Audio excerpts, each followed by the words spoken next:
জীবনে হয়তো শুনেনও নাই আমাদের দেশে সালাতুজ জাওয়াল। এটা আবার কি?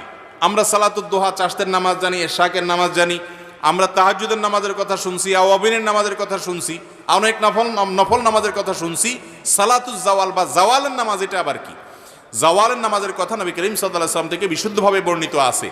এবং জাওয়ালের নামাজটা হলো এমন সময়ের নামাজ যখন পৃথিবীর যেইখানে যখন জাওয়াল হয় সেই টাইমে তখন দুনিয়ার আসমান খুলে দেওয়া হয়, রহমতের দুয়ার খুলে দেওয়া হয়।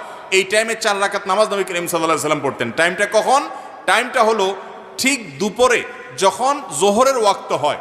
জোহরের ওয়াক্ত ধরেন কথার কথা 12টা এত মিনিটে, আপনি ক্যালেন্ডার দেখবেন এই যখন আপনার জোহরের ওয়াক্ত হবে, ওয়াক্ত হওয়ার সাথে সাথে জাওয়ালের নামাজের টাইম শুরু। এই টাইম থেকে নিয়ে 4 রাকাত নামাজ আপনি পড়বেন। অনেক উলামা ইকরাম বলেছেন জোহরের আগে যে 4 রাকাত সুন্নত ওইটাই জাওয়ালের নামাজ। আবার অনেকে বলেছেন যে ওইটা ছাড়া আলাদা 4 রাকাত। এটা হলো জোহরের ওয়াক্ত শুরু হয়েছে এখান থেকে নিয়ে